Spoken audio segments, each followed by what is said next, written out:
courage and the wisdom and the strength to always seek the truth, come whence it may, cost what it will. Amen. Amen.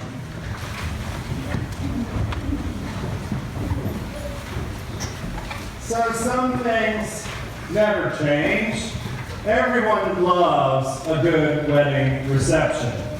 And we've all been to wedding receptions that were over the top, the ones where you're dancing on the ceiling and you don't want it to end, the ones where you leave with a little piece of cake or a little favor or a little something to take home, the ones that you just think, how in the world did the father of the bride ever pay for this?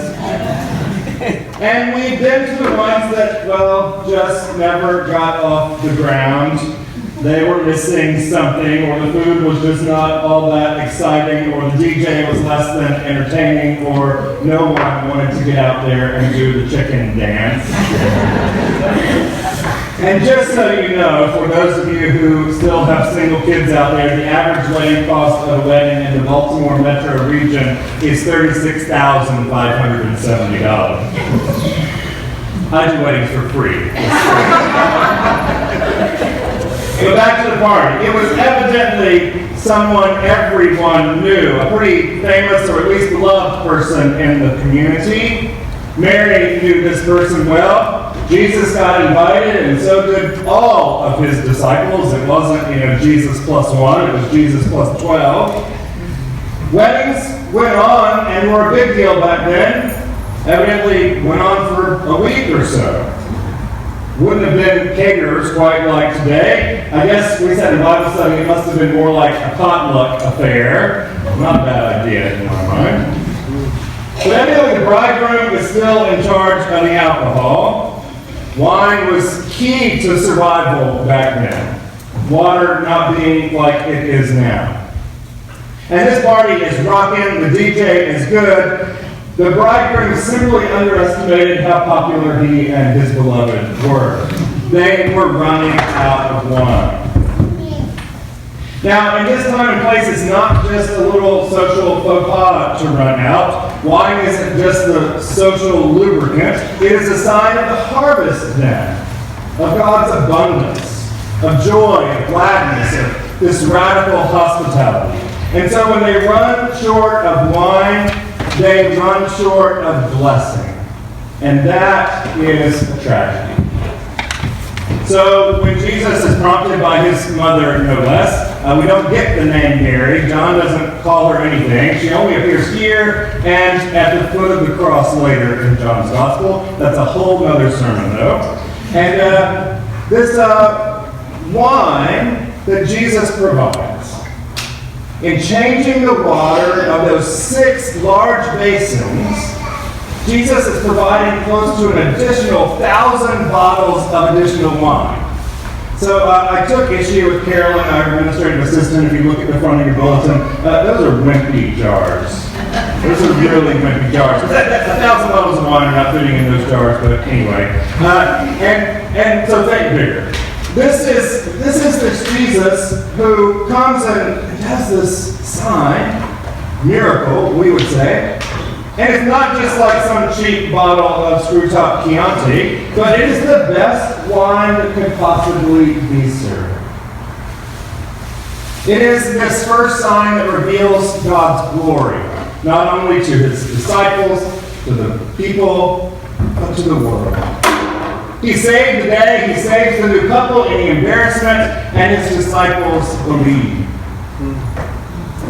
Now, growing up in Sunday school with one of those felt boards, I kind of had this idea that this was Jesus on stage with the DJ, with the disco ball and the smoke and the lights and the mirrors and the kind of abracadabra-ish of a miracle of Jesus. But when I went back to look at it this time, that's not the case at all. Mary's in the kitchen. And she has found Jesus. So she's been around him, by 30 years by now. She knows he can do some stuff. And it is in the kitchen that this miracle happens. John says the servants drew the water. The servants were the ones who knew. This gospel, it seems, is as much about the servants as it is about the sign Jesus performs. Many of you, I know, are addicted to the show Downton Abbey on PBS, and so we count down the hours until the third episode of the final season returns tonight. And, it's as much about the servants, if not more, than the upstairs action. The servants downstairs know everything before anybody else. They know about what it takes to make the upstairs beautiful. But the servants in the gospel do not perform the miracles. They simply do whatever the master tells them to do.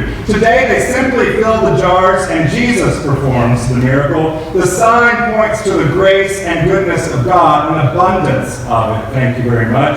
That is the good news this morning, my friends, if you leave with nothing else. We don't have to perform the miracles. We can't. All we have to do is fill the jars and get ready for God to do the rest. Because, as our presiding bishop says, God is still God this morning. Now, I've told the story before, but I'll just keep telling it so y'all tell it back to me.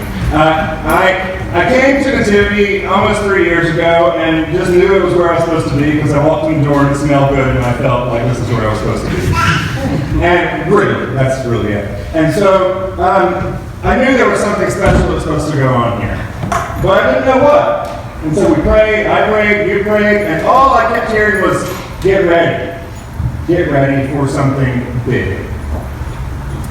Now I realize, and I have new words to realize, that God was telling me to fill the jars. I will do the rest. I will bring the Lutherans. Just fill the jars. But those jars are darn big. They are like 100,000 bottles of wine big. And I can't lift a jar by myself. And some of us can't lift it at all. But some of us know where the water is. Some of us can turn on the faucet. Some of us can fix the leaky faucet, and we have a few. Someone else can do that for us. And someone knows how to make the jars to start with. You get where I'm going here. Back to the Corinthians reading. It takes every one of us to make the sign of God's grace happen. We each have a different gift to bring to the reception. And like I said a couple of weeks ago, some of us don't have the gifts we really want, and that is okay because they're probably the ones we shouldn't have. But we also have gifts others have, and if we don't use those, they start to tarnish pretty quickly. Easily, I made the connection, and just kind of be here, to Dr. Martin Luther King Jr., whose birthday we remember this weekend. Now, we all know he had the gift. He was a prophet. He was a preacher. He knew how to work the system, knew it was all about relationships, but he didn't have all the gifts he needed. He was not perfect. He needed help to accomplish his vision. He needed someone to open their house and cook breakfast for his team to meet and strategize in safety. He needed folks to organize buses from around the country to gather in the mall. He needed organizers and phone bank captains and security and musicians and sign makers. He needed voices, yours and mine, even today. He needed correction. Those people were just as much a part of the sign of hope and liberation that he held and continues to hold high. We have indeed come a long way, but in some areas of our world and city and church, we seem to have run out of love and justice and compassion and grace and equality. In this great reception and dance party we call life, we need some Jesus, in my opinion. God stands ready to do miracles, but we have to be willing to be the servants and fill the jars. Yesterday, I attended the ordination of 5 new transitional deacons at the Episcopal Cathedral of the Incarnation. For those of you who don't know, it's at University and Charles Street. And if you're a transitional deacon, you're on the way to being a priest in 6 or 8 months. If you're a deacon, you are like Linda, and you know that this is your life calling. It was by far the most powerful ordination service I've been to, and I've been to a lot in 15 years. Perhaps it was the service or the singing, or perhaps it was because I needed to be reminded that I am still a deacon. Perhaps it was because I knew that we all needed to be reminded that regardless of our garb or our color, we are still deacons by our baptismal covenant. These deacons yesterday have an exciting task ahead of them, and the bishop reminded them of their vows to serve all people, particularly the poor, the weak, the sick, the lonely, to study and find nourishment in the Word, to model their life on the Word, to make Christ's love known by word and example, to worship, to use the gifts you have specifically, but sometimes more.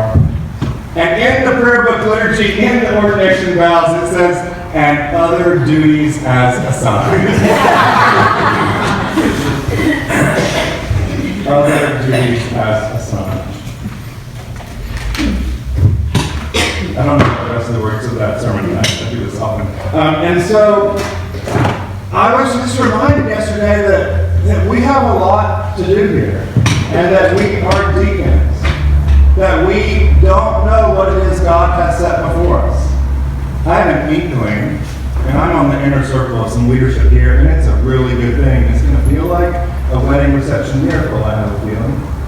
But first, we have to keep filling the jars to make sure that everyone is welcome at this table, to go out into the city, to go out into the world, to the places that have yet to see it yet, to those who have jars that are empty, to break down walls that will let them find what they need to have their own miracle. Because that is the good news of this gospel that John shows us. That it's not just a piddly miracle. It's not just a little miniature bottle of wine on the airplane that you take the screw top off. It is overflowing. God's grace is abundant, and it's going to be better than you could ever ask or imagine. All we have to do, my friends, is go out and be deacons in the world, remembering that it is more about the servants who call, who minister, who welcome, who invite, who provide the way, and show them how to fill the jar.